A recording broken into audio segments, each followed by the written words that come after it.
Next up, we have Marla Maples, and she is a speaker, an actress, a passionate advocate for holistic health and spiritual well being.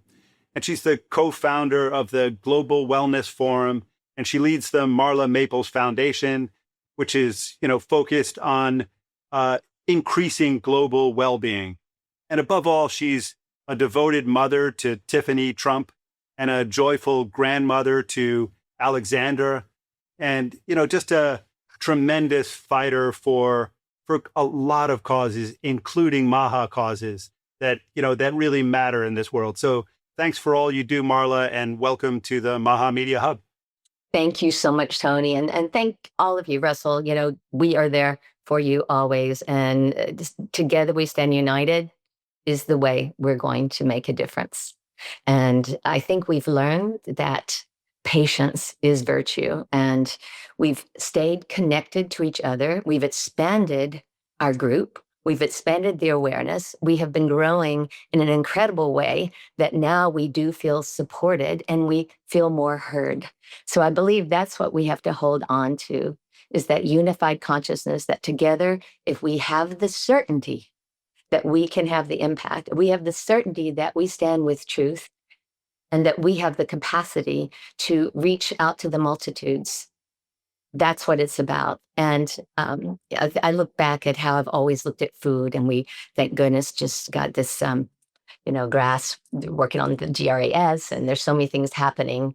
Just when everyone starts to lose a little hope, then we get something else in there again to get us right back on target.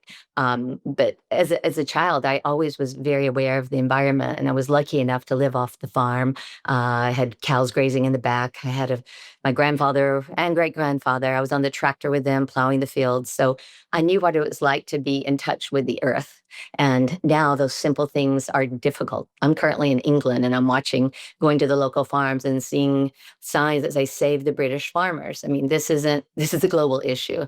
And with Global Wellness Forum, we really want to be able to expand into other countries and have the impact where they know that they're not alone. And if we can do that, like Maha is doing here in such a powerful way, and we can spread that message to the world, then we are even stronger.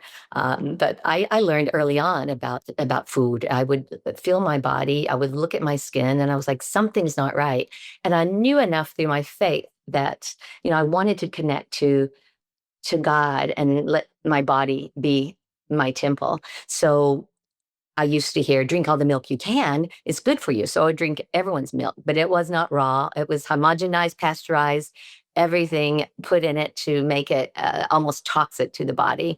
So at that age, 16, I stopped on dairy and I started watching everything that I ate, because I do believe if we tap in to how our body feels, that's a really good start. And most important, we have to pray for what we eat, right? Because no matter what's around us, if we can raise the vibration on the food, right? And raise the vibration on what you drink. Raise the vibration where no matter what they're throwing at us, we're going to be okay.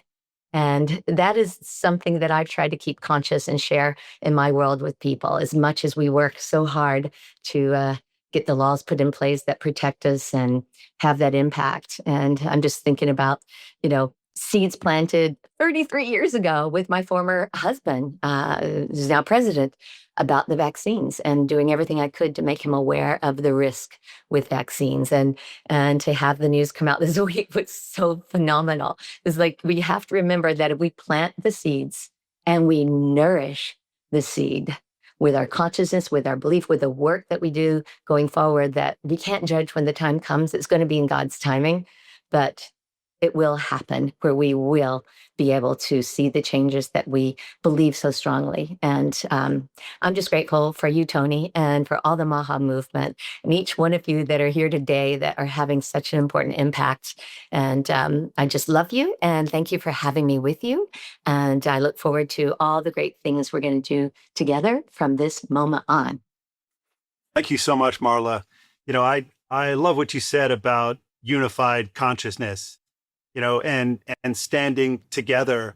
And just wanted to kind of add to that, because there's a lot of kind of disagreement in the MAHA movement. And then, lots of newspapers like to really focus in on that and say, oh, MAHA disagrees, MAHA's falling apart.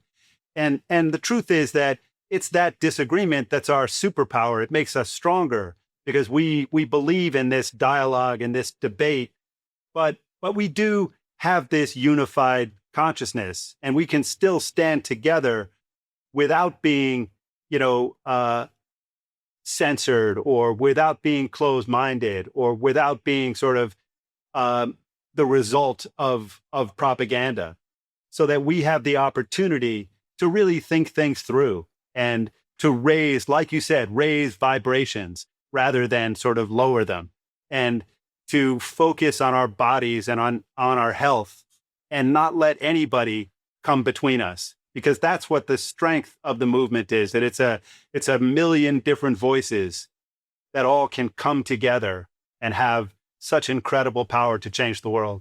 So thank you, Marla. So welcome. Thank you.